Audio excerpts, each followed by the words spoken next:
அமெரிக்கால 2024ல நடந்த largest bank scam infinite மணி கிளிச். இதை பத்தி உங்களுக்கு தெரியுமா? இது எந்த பேங்க்லயும் நடக்கல. அமெரிக்காவோட லார்ஜஸ்ட் பேங்க், அதாவது ஜேபி மார்கன் சேஸ்ல லாஸ்ட் இயர் நடந்திருக்கு. ஒரு சாதாரண ஏடிஎம் பக். இதை யாரோ ஒருத்தர் வந்து கண்டுபிடிச்சு டிக்டாக்ல போட, அதை பார்த்து ஒரு ஆயிரக்கணக்கான பேர் வந்து அந்த பக்கை எக்ஸ்ப்ளாய்ட் பண்ணி ஃப்ரீ மணி, இன்ஃபினிட் மணின்னு சொல்லிட்டு அந்த ஏடிஎம்ல இருந்து வந்து பணத்தை சுட்டிருக்காங்க. ஸோ இப்போ வந்து அந்த பேங்க் வந்து அந்த ஆயிரக்கணக்கான பேர் மேலேயும் ஆக்ஷன் எடுத்துட்டு இருக்கு. யாரெல்லாம் பெரிய அமௌண்ட் சுட்டாங்களோ அவங்க மேல மட்டும் ஆக்ஷன் எடுத்து இது வரைக்கும் ஒரு 5 கோடி ரூபாய் வரைக்கும் இந்தியன் அமௌண்ட்ல ரெக்கவர் பண்ணிருக்காங்க. இன்னமும் கம்மியான அமௌண்ட் யார் யாரெல்லாம் பண்ணிருக்காங்களோ, அதாவது கம்மியான அமௌண்ட் அப்படின்னு இவங்க சொல்றது வந்து $75,000 ஆர் லெஸ். அதாவது இந்தியன் அமௌண்ட்ல கிட்டத்தட்ட ஒரு 50 to 60 லட்சம் ரூபாய். 50 to 60 லட்சம் ரூபாய்க்கு கீழே வித்ரா பண்ணவங்க மேல இப்ப ஆக்ஷன் எடுத்து மணி எல்லாத்தையும் ரெக்கவர் பண்ண போறாங்க. இதை ஒரு கிரிமினல் கேஸா எடுத்து ப்ராசிக்யூட் பண்ணாங்கன்னா ஒவ்வொரு ஸ்டேட்டுக்கும் ஒவ்வொரு மாதிரியான பனிஷ்மெண்ட் இருக்கும்.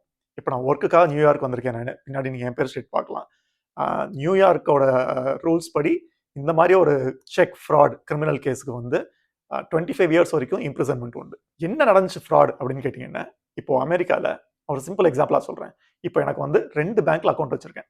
ஜேபி மார்கன் சேஸ்ல ஒரு அக்கௌண்ட், வேற ஒரு பேங்க், ஏதோ ஒரு பேங்க்ல இன்னொரு அக்கௌண்ட் வச்சிருக்கேன் நான்.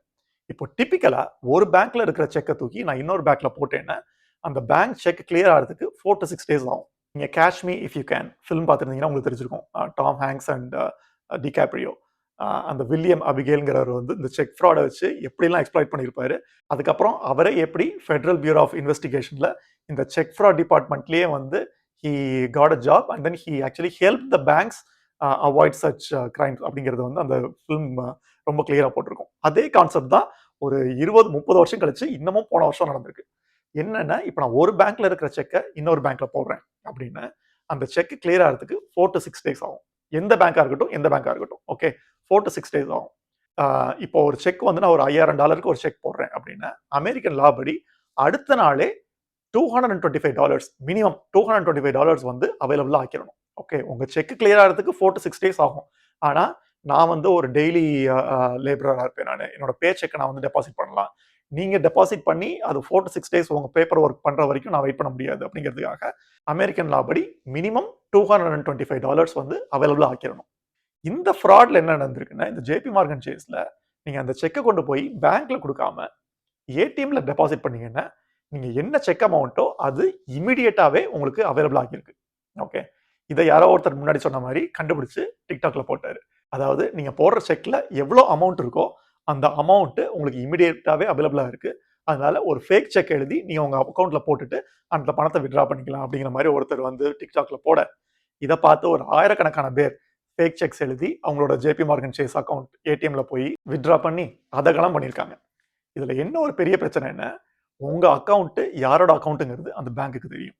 அது it is tied to your social security number. நம்ம இந்தியாவில் எப்படி வந்து ஆதார் ஐடியோ அதே மாதிரி இங்கே சோஷியல் செக்யூரிட்டி நம்பர். உங்களோட அக்கௌண்ட்டு நீங்க இன்னொரு அக்கௌண்ட்ல இருந்து நீங்க ஒரு ஃபேக் செக் எழுதி டெபாசிட் பண்றீங்க, உங்க அக்கௌண்ட்ல டெபாசிட் பண்றீங்க, நீங்க யாருங்கிறத ட்ரேஸ் பண்ணி அவங்க கண்டுபிடிச்சிடலாம். அது மட்டும் இல்லாம யுஎஸ் பேங்கிங் லாஸ் படி ஒரு ஃபேக் செக்ங்கிறது வந்து it is a felony, it is a crime. என்ன பண்றீங்க, நீங்க ஒரு ஃபேக் செக் டெபாசிட் பண்றீங்க, அந்த மணியை வந்து உடனே வித்ரா பண்ணிடுறீங்க. 4 to 6 days கழிச்சு அந்த டெபாசிட் பண்ண செக் வந்து அந்த பேங்க்ல அந்த பேலன்ஸ் இல்லைன்னு சொல்லிட்டு உங்களுக்கு ரிட்டர்ன் ஆயிரும். ஸோ உங்க அமௌண்ட்ல ஏற்கனவே நீங்க வந்து வித்ரா பண்ணிட்டீங்க, அவைலபிளான பேலன்ஸை வித்ரா பண்ணிட்டீங்க, உங்க அமௌண்ட் அப்படியே நெகட்டிவ் பேலன்ஸ்க்கு போயிடும். இது வந்து ஒரு பக்காவான ஃப்ராட், பக்காவான ஃபெலனி. ஓகே, இது தெரியாம ஆயிரக்கணக்கான பேர் வந்து அந்த பணத்தை வித்ரா பண்ணி சில பேர் $5, $10, 100, 200, 1000, 2000, 10,000, 20,000 சொல்லிட்டு மானாவாரியா செக்கா டெபாசிட் பண்ணி அவங்க பணத்தை வித்ரா பண்ணி ஒரு 4 to 6 daysலயே அந்த செக் கிளியர் ஆகாம நெகட்டிவ் பேலன்ஸ் ஆயிடுச்சு. இப்போ ஜேபி மார்கன் சேஸ் என்ன பண்ணிருக்காங்க, முதல் விஷயமா இந்த ஏடிஎம் பக்கை வந்து ஃபிக்ஸ் பண்ணிட்டாங்க. இனிமே இமிடியேட்டா அந்த அமௌண்ட் வந்து அவைலபிளா இருக்காது. மினிமம் ஆஃப் $225 இது மட்டும் தான் அவைலபிள் ஆகும் அப்படிங்கிற மாதிரி ஃபிக்ஸ் பண்ணிட்டாங்க. அடுத்து யாரெல்லாம் இந்த மணி எக்ஸ்ப்ளாய்டேஷன் பண்ணாங்களோ இந்த செக் ஃப்ராட் வச்சு அவங்க மேல ஒவ்வொருத்தர் மேலேயே ஆக்ஷன் எடுத்துட்டு இருக்காங்க. பெரிய அமௌண்ட், அதாவது $75,000 மேல, அதாவது 75 லட்சத்துக்கு மேல யாரெல்லாம் டெபாசிட் பண்ணி இந்த மாதிரி வந்து பணத்தை உருவி இருக்காங்களோ அவங்க மேல முதல்ல ஆக்ஷன் எடுத்து ஒரு 5 கோடி வரைக்கும் ரெக்கவர் பண்ணிட்டாங்க இந்தியன் அமௌண்ட்ல.